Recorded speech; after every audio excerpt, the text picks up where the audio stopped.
Hi everyone, this is Dr. Manu Krishnan K, and in our today's session, we will be discussing about the classification of joints, part 4.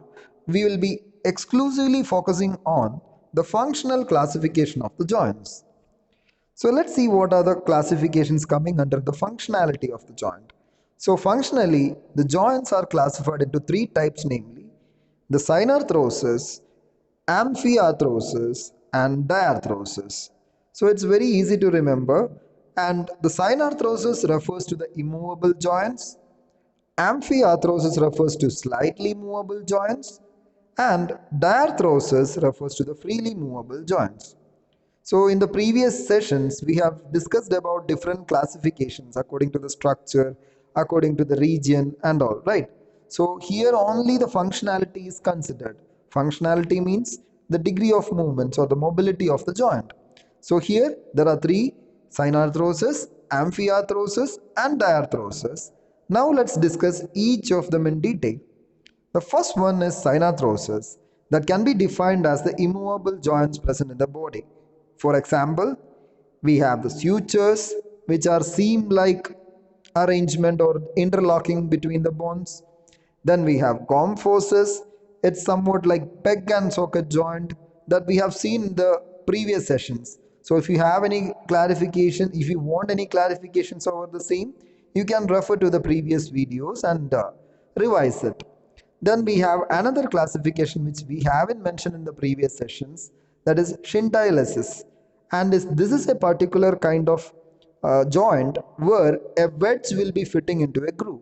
For example, Wormer bone is an example for scintillasis. And then we have the synchondrosis, that is nothing but the epiphyseal plates. We have discussed that earlier. So the two parts of the bones is joined together by the hyaline cartilage. Here you can see the epiphyseal plates joining the diaphysis and the epiphysis of the bone. So that is an example for the synarthrosis. The second classification is amphiarthrosis, where they are slightly movable joints present within the body. We can classify them into two.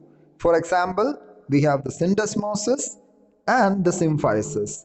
What was syndesmosis? That is a joint that is strongly held together by a set of ligaments.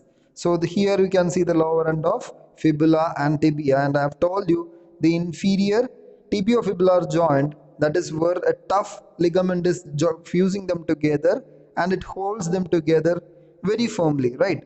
And yet they are little bit movable, and that's why they are considered under the amphiarthrosis or slightly movable joints. Then the second one, symphysis. As I've told you, it's a fibrocartilaginous attachment. It is slightly mobile, and particularly when it comes to the pelvis, symphysis pubis is there. That will help in relaxation of the pelvic outlet during the time of parturition or during the time of delivery. So that is the purpose of that. Then we have the final classification, that is the diarthrosis. That is freely movable joints of the body which have higher degree of mobility. So the easiest example is the types of synovial joints. And among that synovial joints itself, on the basis of axis of movements, so like to what degree or to which all movements are possible for the joints, we have discussed about the synovial joints in detail. In that, I have told you some of the joints are capable of producing only two movements, flexion and extension. Some others have rotational movements and all, isn't it? So according to that degree or the axis of movements, they are further classified into four types. They are the plane joint, the uniaxial joint, biaxial joint, and polyaxial joint. So let's see each of them with details. So the first one, that is a plane or gliding joint which has no axis and it allows only gliding movements between the articulating surfaces. So here is an example, the carpal, intercarpal joints, where I have told you in the previous session that these bonds will glide over each other to some extent, facilitating the movements, and it doesn't produce any rotational movement or any axial movement or anything like that. Instead, they have side to side movement, back and forth movements, and the easiest examples are the sternoclavicular joint, intercarpal and intertarsal joints.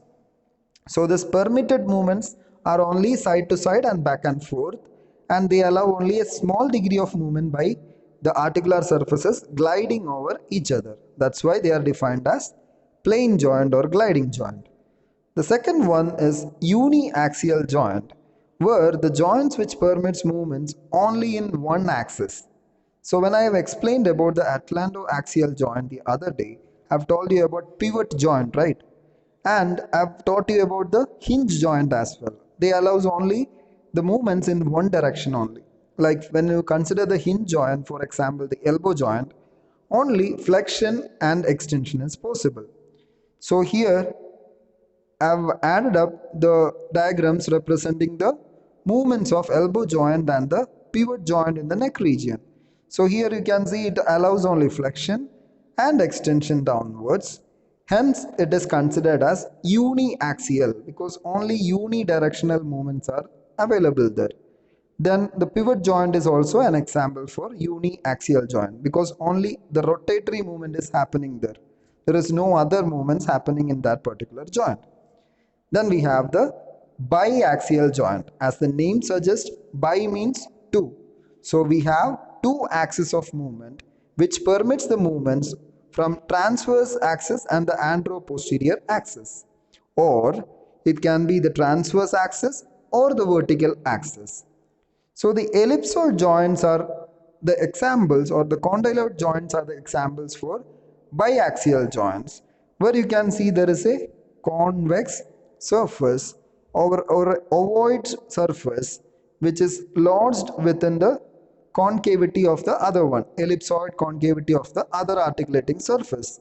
So it facilitates movements in anteroposterior direction as well as the transverse direction, and otherwise it can transversely move side to side, and in the vertical axis it can move from above downwards. So these are the biaxial joints. And finally we have the polyaxial joints. As the name suggests, besides the axis along the two axes which we have discussed for the previous classification, there will be some additional movements. For example, the saddle joints and the ball and socket joints. As you all know, it is a freely mobile joint, right? The ball and socket joints. So here we have an example. Just imagine the shoulder joint itself, where it can move in almost all the directions, right?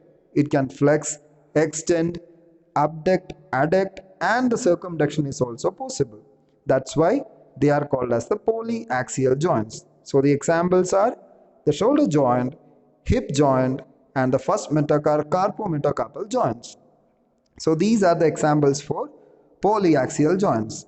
So this session concludes the whole classification of the joints. We have seen the different types of classification, and we have seen individual classifications in detail. So that concludes the session.